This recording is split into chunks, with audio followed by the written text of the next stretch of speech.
Hi friends, welcome to talent career academy Vijayapura YouTube channel. ಇವತ್ತಿನ ಈ ವಿಡಿಯೋದಲ್ಲಿ ಜುಲೈ 6 ಮತ್ತು ಜುಲೈ 7ರ ಪ್ರಚಲಿತ ಘಟನೆಗಳ ಮೇಲಿನ ಪ್ರಶ್ನೋತ್ತರಗಳ ಬಗ್ಗೆ ತಿಳಿದುಕೊಳ್ಳೋಣ. ಯಾರು ನೀವೇನು ನಮ್ಮ ಚಾನಲ್ನ ಸಬ್ಸ್ಕ್ರೈಬ್ ಮಾಡಿಕೊಂಡಿಲ್ಲ, ನಮ್ಮ ಚಾನಲ್ ಸಬ್ಸ್ಕ್ರೈಬ್ ಮಾಡಿಕೊಳ್ಳಿ. ಹಾಗೆ ನಿಮ್ಮ ಸ್ನೇಹಿತರಿಗೆ ಸಹ ಈ ಚಾನಲ್ನ ವಿಡಿಯೋ ಲಿಂಕನ್ನು ಶೇರ್ ಮಾಡಿಕೊಳ್ಳಿ. ಬನ್ನಿ ಹಾಗಾದರೆ ಮೊದಲನೇ ಪ್ರಶ್ನೆ ನೋಡಿಕೊಳ್ಳೋಣ. ಯುನೈಟೆಡ್ ಕಿಂಗ್ಡಮ್ನ ಹೊಸ ಪ್ರಧಾನಮಂತ್ರಿಯಾಗಿ ಯಾರು ನೇಮಕಗೊಂಡಿದ್ದಾರೆ ಎಂಬ ಪ್ರಶ್ನೆ ಇದೆ. ಇದಕ್ಕೆ ಸರಿಯಾದಂಥ ಉತ್ತರ option C, Keir Starmer. Sir Keir Starmer ಅವರನ್ನು ಯುನೈಟೆಡ್ ಕಿಂಗ್ಡಮ್ನ ಹೊಸ ಪ್ರಧಾನಮಂತ್ರಿಯಾಗಿ ಲಂಡನ್ನ ಬಂಕಿಂಗ್ಹ್ಯಾಮ್ ಅರಮನೆಯಲ್ಲಿ ಮೊನಾರ್ಕ್ ಕಿಂಗ್ ಚಾರ್ಲ್ಸ್ III ಅವರಿಂದ ನೇಮಿಸಲಾಗಿದೆ. ಈ ಬಂಕಿಂಗ್ಹ್ಯಾಮ್ ಅರಮನೆಯು ಯುನೈಟೆಡ್ ಕಿಂಗ್ಡಮ್ನ ರಾಜನ ಅಧಿಕೃತ ನಿವಾಸ ಮತ್ತು ಕಚೇರಿಯಾಗಿದೆ. ಇನ್ನು ಅದೇ ರೀತಿಯಾಗಿ ಸರ್ ಕಿರ್ ಸ್ಟಾರ್ಮರ್ ಇವರು ಯುನೈಟೆಡ್ ಕಿಂಗ್ಡಮ್ನ 58ನೇ ಪ್ರಧಾನಮಂತ್ರಿಯಾಗಿ ಅಧಿಕಾರವನ್ನು ವಹಿಸಿಕೊಂಡಿದ್ದಾರೆ. ಇತ್ತೀಚೆಗೆ ಯುಕೆದಲ್ಲಿ ನಡೆದಂತಹ ಚುನಾವಣೆಯಲ್ಲಿ ಸರ್ ಕಿರ್ ಸ್ಟಾರ್ಮರ್ ಇವರು ಬಹುಮತವನ್ನು ಪಡೆದುಕೊಂಡರು. ಇವರ ಪಕ್ಷ ಯಾವುದಪ್ಪ ಅಂದರೆ ಲೇಬರ್ ಪಾರ್ಟಿ ಪಕ್ಷ. ಇನ್ನು ಈ ಹಿಂದೆ ಯುಕೆದ ಪ್ರಧಾನಮಂತ್ರಿ ಆದಂಥ ರಿಷಿ ಸುನಕ್ ಅವರ ಪಕ್ಷವು ಚುನಾವಣೆಯಲ್ಲಿ ಸೋತಿದೆ. ರಿಷಿ ಸುನಕ್ ಅವರ ಪಕ್ಷ ಯಾವುದಪ್ಪ ಅಂದರೆ ಕನ್ಸರ್ವೇಟಿವ್ ಪಾರ್ಟಿ. ಇನ್ನು ಯುಕೆ ಬಗ್ಗೆ ಹೆಚ್ಚಿಗೆ ತಿಳಿದುಕೊಳ್ಳೋದರೆ ಯುನೈಟೆಡ್ ಕಿಂಗ್ಡಮ್ ಇದು 4 ದೇಶಗಳನ್ನು ಒಳಗೊಂಡಿರುವ ಒಂದು ಸಾರ್ವಭೌಮ ರಾಷ್ಟ್ರವಾಗಿದೆ. ಆ 4 ದೇಶಗಳು ಯಾವಪ್ಪ ಅಂದರೆ ಇಂಗ್ಲೆಂಡ್, ವೇಲ್ಸ್, ಸ್ಕಾಟ್ಲೆಂಡ್ ಮತ್ತು ಉತ್ತರ ಐರ್ಲೆಂಡ್. ಅಧಿಕೃತವಾಗಿ ಉತ್ತರ ಐರ್ಲೆಂಡ್ ಗ್ರೇಟ್ ಬ್ರಿಟನ್ ಸಾಮ್ರಾಜ್ಯಕ್ಕೆ ಸೇರಿದ್ದು 1801ರಲ್ಲಿ. ಅವಾಗ 1801ರಲ್ಲಿ ಯುಕೆಯು ಅಸ್ತಿತ್ವಕ್ಕೆ ಬಂದಿತ್ತು. ಇನ್ನು ಗ್ರೇಟ್ ಬ್ರಿಟನ್ ಸಾಮ್ರಾಜ್ಯವು ಇಂಗ್ಲೆಂಡ್, ವೇಲ್ಸ್ ಮತ್ತು ಸ್ಕಾಟ್ಲೆಂಡನ್ನು ಉಲ್ಲೇಖಿಸುತ್ತದೆ. 1707ರಲ್ಲಿ ಸ್ಕಾಟ್ಲೆಂಡ್ ಸಾಮ್ರಾಜ್ಯವು ಇಂಗ್ಲೆಂಡ್ ಮತ್ತು ವೇಲ್ಸ್ ಸಾಮ್ರಾಜ್ಯವನ್ನು ಸೇರಿದಾಗ ಇದು ಅಧಿಕೃತವಾಗಿ ಅಸ್ತಿತ್ವಕ್ಕೆ ಬಂದಿತು. ಇನ್ನು ಯುಕೆದ ರಾಜಧಾನಿ ಲಂಡನ್. ಯುಕೆದ ಕರೆನ್ಸಿ ಪೌಂಡ್ ಸ್ಟರ್ಲಿಂಗ್. ಇನ್ನು ಇತ್ತೀಚೆಗೆ ಆಯ್ಕೆಯಾದಂಥ ಕೆಲವೊಂದಿಷ್ಟು ಬೇರೆ ಬೇರೆ ದೇಶದ ಅಧ್ಯಕ್ಷರು ಹಾಗೂ ಪ್ರಧಾನಮಂತ್ರಿಗಳ ಬಗ್ಗೆ ತಿಳಿದುಕೊಳ್ಳೋದಾದರೆ ಡಿಕ್ ಸ್ಕೋಪಿ ಅವರು ನೆದರ್ಲೆಂಡ್ನ ಹೊಸ ಪ್ರಧಾನಮಂತ್ರಿಯಾಗಿ ಆಯ್ಕೆಯಾಗಿದ್ದಾರೆ. ಅದೇ ರೀತಿಯಾಗಿ ದಕ್ಷಿಣ ಆಫ್ರಿಕಾದ ಅಧ್ಯಕ್ಷರಾಗಿ ಮರು ನೇಮಕಗೊಂಡವರು ಸಿರಿಲ್ ರಾಮಫೋಸಾ. ಇನ್ನು ಲೂಯಿಸ್ ಮಾಂಟೆನೆಗ್ರೋ ಇವರು ಪೋರ್ಚುಗಲ್ನ ಪ್ರಧಾನಮಂತ್ರಿಯಾಗಿ ಆಯ್ಕೆಯಾಗಿದ್ದಾರೆ. ಗೆಬ್ರಿಯಲ್ ಅಟಲ್ ಇವರು ಫ್ರಾನ್ಸ್ ದೇಶದ ಪ್ರಧಾನಮಂತ್ರಿಯಾಗಿ ಆಯ್ಕೆಯಾಗಿದ್ದಾರೆ. ಸೈಮನ್ ಹ್ಯಾರಿಸ್ ಇವರು ಐರ್ಲೆಂಡ್ ದೇಶಕ್ಕೆ ಆಯ್ಕೆಯಾಗಿದ್ದಾರೆ. ಇನ್ನು ಮುಂದಿನ ಪ್ರಶ್ನೆ, ಜುಲೈ 4ರಂದು ಜಾರ್ಖಂಡ್ನ ಮುಖ್ಯಮಂತ್ರಿಯಾಗಿ ಯಾರು ಪ್ರಮಾಣ ವಚನವನ್ನು ಸ್ವೀಕರಿಸಿದರು ಎಂಬ ಪ್ರಶ್ನೆ ಇದೆ. ಇದಕ್ಕೆ ಸರಿಯಾದಂಥ ಉತ್ತರ ಆಪ್ಷನ್ ಸಿ, ಹೇಮಂತ್ ಸೊರೇನ್. ಇತ್ತೀಚೆಗೆ ಹೇಮಂತ್ ಸೊರೇನ್ ಅವರನ್ನು ಅರೆಸ್ಟ್ ಮಾಡಲಾಗಿತ್ತು. ಯಾವಾಗಪ್ಪ ಅಂದರೆ ಹೇಮಂತ್ ಸೊರೇನ್ ಅವರನ್ನು 3ನೇ ಅವಧಿಗೆ ಮುಖ್ಯಮಂತ್ರಿಯಾಗಿ ಅಧಿಕಾರವನ್ನು ಇತ್ತೀಚೆಗೆ ಜುಲೈ 4ರಂದು ವಹಿಸಿಕೊಂಡಿದ್ದಾರೆ. ಇವರು ಈ ಹಿಂದೆ ಜಾರಿ ನಿರ್ದೇಶನಾಲಯವು ಹೇಮಂತ್ ಸೊರೇನ್ ಅವರನ್ನು ಬಂಧಿಸಿದ ನಂತರ ಜನವರಿ 31ರಂದು ಬಂಧಿಸಿದ ನಂತರ ಚಂಪೈ ಸೊರೇನ್ ಅವರು ಅಧಿಕಾರವನ್ನು ವಹಿಸಿಕೊಂಡಿದ್ದರು. ಚಂಪೈ ಸೊರೇನ್ ಅವರು ಹೇಮಂತ್ ಸೊರೇನ್ ಅವರು ಅವರಿಗೆ ಬೇಲ್ ಸಿಕ್ಕು ಬಿಡುಗಡೆಯಾದ ನಂತರ ತಮ್ಮ ಹುದ್ದೆಗೆ ರಾಜೀನಾಮೆಯನ್ನು ನೀಡಿದ್ದಾರೆ. ಈ ಸ್ಥಾನಕ್ಕೆ ಹೇಮಂತ್ ಸೊರೇನ್ ಇವರು ಬಂದು ಜಾರ್ಖಂಡ್ ಮುಖ್ಯಮಂತ್ರಿಯಾಗಿ 3ನೇ ಅವಧಿಗೆ ಅಧಿಕಾರವನ್ನು ವಹಿಸಿಕೊಂಡಿದ್ದಾರೆ. ಇವರ ಪಕ್ಷ ಯಾವುದಪ್ಪ ಅಂದರೆ ಜಾರ್ಖಂಡ್ ಮುಕ್ತಿ ಮೋರ್ಚಾ. ಇನ್ನು ಮುಂದಿನ ಪ್ರಶ್ನೆ, ನಕಲಿಯನ್ನು ಎದುರಿಸಲು ಯಾವ ದೇಶವು ತನ್ನ ಕರೆನ್ಸಿಯಲ್ಲಿ 3 ಆಯಾಮದ 3D ಹೋಲೋಗ್ರಾಮ್ ತಂತ್ರಜ್ಞಾನವನ್ನು ಮೊದಲು ಸಂಯೋಜಿಸಿತು? ಅಂದರೆ ಇದು ನಕಲಿ ನೋಟುಗಳ ಹಾವಳಿಯನ್ನು ಎದುರಿಸಲು. ಇದಕ್ಕೆ ಸರಿಯಾದಂಥ ಉತ್ತರ ಆಪ್ಷನ್ ಬಿ, ಜಪಾನ್. ಜುಲೈ 3, 2024ರಂದು ಜಪಾನ್ ಹೊಸ 10,000 ಯೆನ್ ಮತ್ತು 5,000 ಯೆನ್ ಮತ್ತು 1,000 ಯೆನ್ ಬ್ಯಾಂಕ್ ನೋಟುಗಳನ್ನು ವಿತರಿಸಲು ಪ್ರಾರಂಭಿಸಿತು. ಈ ಮರು ವಿನ್ಯಾಸವು 2004ರಿಂದ ಮೊದಲನೆಯದು. 2004ರಲ್ಲಿ ಈ ಹಿಂದೆ ಜಪಾನ್ ದೇಶವು ನೋಟುಗಳನ್ನು ಬದಲಿ ಮಾಡಿತ್ತು. ಈಗ ನಂತರ 2024ರಲ್ಲಿ ಈ ಥರದ ನೋಟುಗಳನ್ನು ಜಾರಿಗೆ ತಂದಿದೆ. ಈ ಹೊಸ ನೋಟುಗಳು ನಕಲಿಯನ್ನು ಎದುರಿಸಲು 3 ಆಯಾಮದ ಹೋಲೋಗ್ರಾಮ್ ತಂತ್ರಜ್ಞಾನವನ್ನು ಒಳಗೊಂಡಿವೆ. ಯಾವುದೇ ದೇಶದ ಕರೆನ್ಸಿಯಲ್ಲಿ ಈ ಥರದ ಯಾವುದೇ ರೀತಿಯಾದಂಥ ಕರೆನ್ಸಿಯನ್ನು ಬಳಸಿಕೊಂಡಿಲ್ಲ. ಈ 3D ಆಯಾಮದ ಹೋಲೋಗ್ರಾಮನ್ನು ಬಳಸಿಕೊಂಡಂತಹ ಮೊದಲ ದೇಶ ಜಪಾನ್. ಇವು ಅಂಗವಿಕಲರಿಗೆ ಹಾಗೂ ದೃಷ್ಟಿದೋಷವುಳ್ಳವರಿಗೆ ಸಹ ಈ ಒಂದು ನೋಟನ್ನು ಗುರುತಿಸಲು ಸಹಾಯವಾಗುತ್ತದೆ. ಇನ್ನು ಜುಲೈ 2024ರಲ್ಲಿ ರಾಷ್ಟ್ರೀಯ ವೈದ್ಯಕೀಯ ಆಯೋಗದ ಅಧ್ಯಕ್ಷರಾಗಿ ಯಾರು ನೇಮಕಗೊಂಡಿದ್ದಾರೆ ಎಂಬ ಪ್ರಶ್ನೆ ಇದೆ. ಇದಕ್ಕೆ ಸರಿಯಾದಂಥ ಉತ್ತರ option B, doctor BN Gangadhar. Doctor BN Gangadhar ಇವರು ಜುಲೈ 2024ರಲ್ಲಿ ರಾಷ್ಟ್ರೀಯ ವೈದ್ಯಕೀಯ ಆಯೋಗದ ಅಧ್ಯಕ್ಷರಾಗಿ ನೇಮಕಗೊಂಡಿದ್ದಾರೆ. ಇವರನ್ನು 4 ವರ್ಷಗಳ ಅವಧಿಗೆ ರಾಷ್ಟ್ರೀಯ ವೈದ್ಯಕೀಯ ಆಯೋಗದ ಅಧ್ಯಕ್ಷರನ್ನಾಗಿ ನೇಮಿಸಲಾಗಿದೆ. ಇವರು ಈ ಹಿಂದೆ ವೈದ್ಯಕೀಯ ಮೌಲ್ಯಮಾಪನ ಮತ್ತು ರೇಟಿಂಗ್ ಮಂಡಳಿಯ ಅಧ್ಯಕ್ಷರಾಗಿದ್ದರು.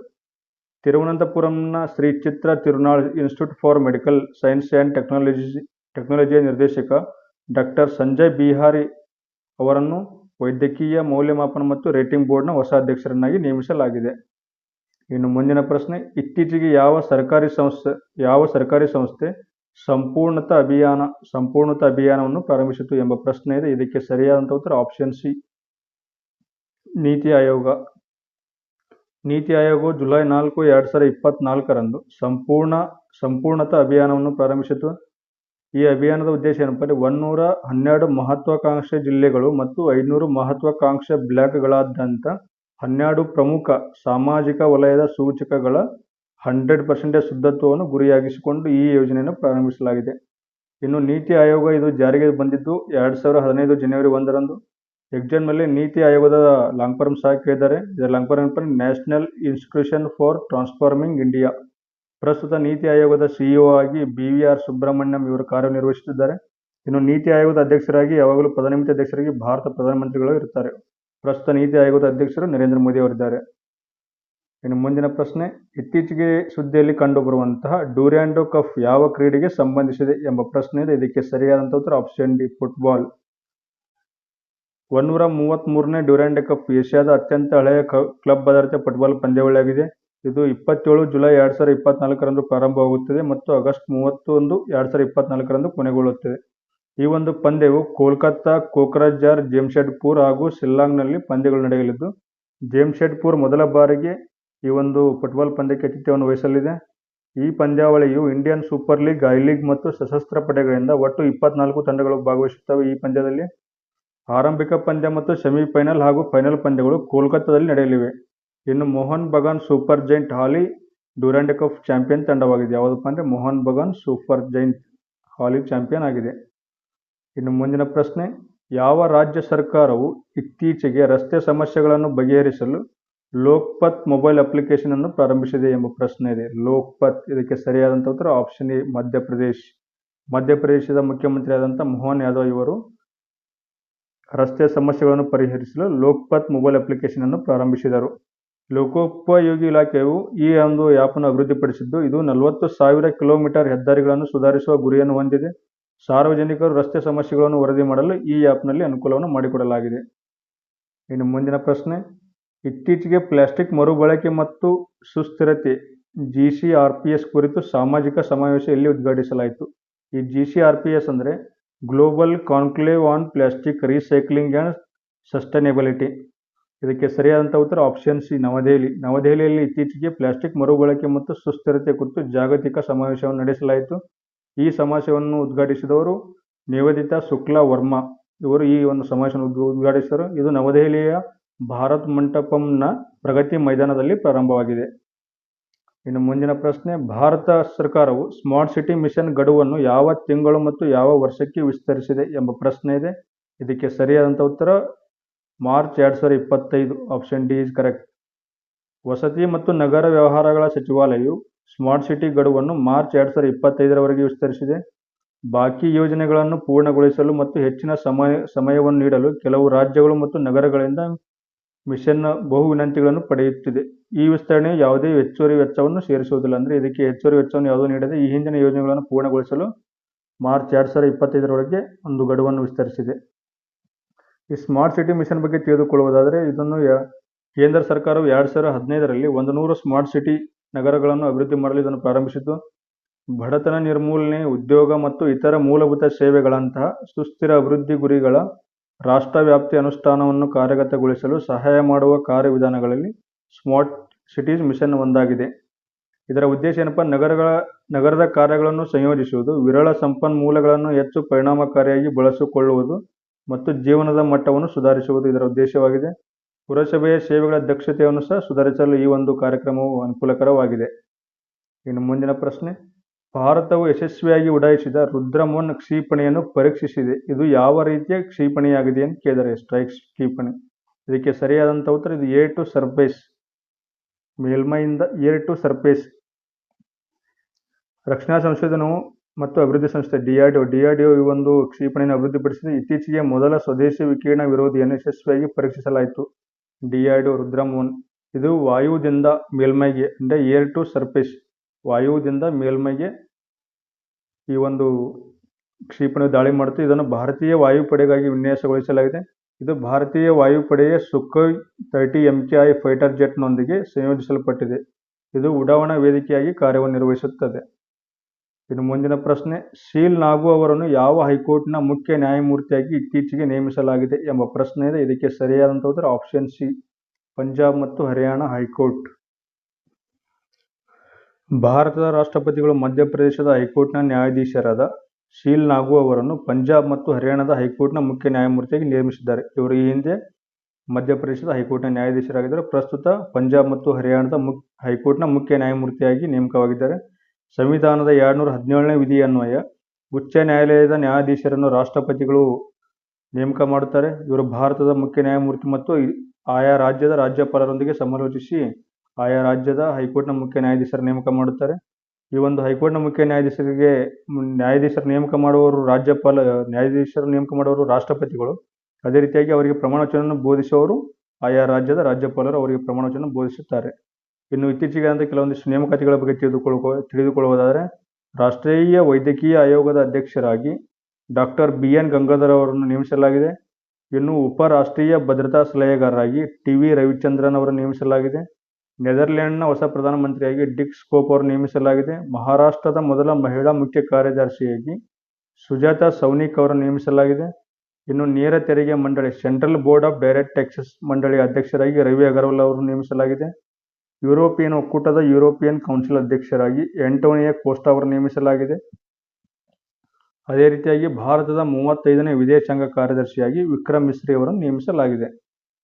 ಇನ್ನು ಮುಂದಿನ ಪ್ರಶ್ನೆ, ವಿಶ್ವ ಬ್ಯಾಂಕ್ನ ಕಾರ್ಯನಿರ್ವಾಹಕ ನಿರ್ದೇಶಕರ ಹಿರಿಯ ಸಲಹೆಗಾರರಾಗಿ ಯಾರು ನೇಮಕಗೊಂಡಿದ್ದಾರೆ ಎಂಬ ಪ್ರಶ್ನೆ ಇದೆ. ಇದಕ್ಕೆ ಸರಿಯಾದಂಥ ಉತ್ತರ ಆಪ್ಷನ್ ಡಿ, ನಿಕುಂಜ್ ಶ್ರೀವಾತ್ಸವ್. ವಿಶ್ವ ಬ್ಯಾಂಕ್ನ ಕಾರ್ಯನಿರ್ವಾಹಕ ನಿರ್ದೇಶಕ ಹಿರಿಯ ಸಲಹೆಗಾರರಾಗಿ ನಿಕುಂಜ್ ಶ್ರೀವಾತ್ಸವ್ ಅವರನ್ನು ಸರ್ಕಾರವು ನೇಮಿಸಿದೆ. ಗುಜರಾತ್ ಕೆಡರ್ನ IAS ಅಧಿಕಾರಿಯಾದಂತಹ ರಾಜೀವ್ ಟೋಪ್ನೋ ಅವರ ಜಾಗಕ್ಕೆ ಇವರನ್ನು ನೇಮಿಸಲಾಗಿದೆ. ಈ ಹಿಂದೆ ಇದ್ದರು ರಾಜೀವ್ ಟೋಪ್ನೋ ಅವರು.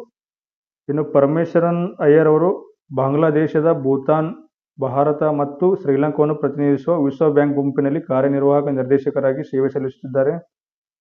ಇನ್ನು ವಿಶ್ವ ಬ್ಯಾಂಕ್ ಬಗ್ಗೆ ಹೆಚ್ಚಿಗೆ ತಿಳಿದುಕೊಳ್ಳುವುದಾದರೆ, ಇದು 1944ರಲ್ಲಿ ಸ್ಥಾಪಿಸಲಾಯಿತು. ವಿಶ್ವ ಬ್ಯಾಂಕ್ ಇದು 5 ಅಂತಾರಾಷ್ಟ್ರೀಯ ಹಣಕಾಸು ಸಂಸ್ಥೆಗಳ ಸಮೂಹವಾಗಿದೆ. ಇದರ ಕೇಂದ್ರ ಕಚೇರಿ ಇರೋದು ಅಮೆರಿಕದಲ್ಲಿರುವಂತಹ ವಾಷಿಂಗ್ಟನ್ DC. ಇನ್ನು ಪ್ರಸ್ತುತ ವಿಶ್ವ ಬ್ಯಾಂಕ್ನ ಅಧ್ಯಕ್ಷರು ಅಜಯ್ ಬಂಗಾ. ಇವರು ಭಾರತದವರು ವಿಶ್ವ ಬ್ಯಾಂಕ್ನ 14ನೇ ಅಧ್ಯಕ್ಷರಾಗಿದ್ದಾರೆ. ವಿಶ್ವ ಬ್ಯಾಂಕ್ನಲ್ಲಿರುವಂಥ ಒಟ್ಟು ಸದಸ್ಯ ರಾಷ್ಟ್ರಗಳ ಸಂಖ್ಯೆ 180 ದೇಶಗಳು. ಇನ್ನು ವಿಶ್ವ ಬ್ಯಾಂಕ್ ಬಿಡುಗಡೆ ಮಾಡುವಂಥ ವರದಿಗಳು ಯಾವಪ್ಪ ಅಂದರೆ ವಿಶ್ವ ಅಭಿವೃದ್ಧಿ ವರದಿ, ಅದೇ ರೀತಿಯಾಗಿ ಜಾಗತಿಕ ಆರ್ಥಿಕ ನಿರೀಕ್ಷೆ, ಇನ್ನು ಜಾಗತಿಕ ಹಣಕಾಸು ಅಭಿವೃದ್ಧಿ ವರದಿ, ಅದೇ ರೀತಿಯಾಗಿ ಸರಕು ಮಾರುಕಟ್ಟೆಯ ದೃಷ್ಟಿಕೋನ ಹಾಗೂ ಕೊನೆಯದಾಗಿ ಅಂತಾರಾಷ್ಟ್ರೀಯ ಸಾಲ ಅಂಕಿಅಂಶಗಳ ವರದಿಯನ್ನು ಸಹ ವಿಶ್ವ ಬ್ಯಾಂಕ್ ಬಿಡುಗಡೆ ಮಾಡುತ್ತದೆ. ಇನ್ನು ಮುಂದಿನ ಪ್ರಶ್ನೆ, ಫೈನಾನ್ಷಿಯಲ್ ಇಯರ್ 2023 ಹಾಗೂ 2024ನಲ್ಲಿ ಭಾರತದ ರಕ್ಷಣಾ ಉತ್ಪಾದನೆಯ ಪ್ರಮಾಣವೆಷ್ಟು? ಇದಕ್ಕೆ ಸರಿಯಾದಂಥ ಉತ್ತರ ಆಪ್ಷನ್ ಡಿ, 1.27 ಲಕ್ಷ ಕೋಟಿ ರೂಪಾಯಿ. ಭಾರತದ ರಕ್ಷಣಾ ಉತ್ಪಾದನೆಯು ಫೈನಾನ್ಷಿಯಲ್ ಇಯರ್ 2023-24ನಲ್ಲಿ ದಾಖಲೆ 1.27 ಲಕ್ಷ ಕೋಟಿ ರೂಪಾಯಿಗಳನ್ನು ತಲುಪಿದೆ. ಇದು ಈ ಹಿಂದಿನ ವರ್ಷಕ್ಕಿಂತ 16.7% ಹಾಗೂ 2019-2020ರಿಂದ %60 ಬೆಳವಣಿಗೆ ಆಗಿದೆ. ಸರ್ಕಾರದ ಸುಧಾರಣೆಗಳು, ಮೇಕ್ ಇನ್ ಇಂಡಿಯಾ ಉಪಕ್ರಮಗಳು ಮತ್ತು ಹೆಚ್ಚಿದ ರಕ್ಷಣಾ ರಫ್ತುಗಳು 21,083 ಕೋಟಿ ರೂಪಾಯಿ ಕೊಡುಗೆ ನೀಡಿದೆ. ಇನ್ನು DPSUಗಳು ಹಾಗೂ PSUಗಳ ಉತ್ಪಾದನೆಯು 79.2 ಕೊಡುಗೆ ನೀಡಿದ್ದು, ಖಾಸಗಿ ವಲಯವು 20.08% ಕೊಡುಗೆ ನೀಡಿದೆ.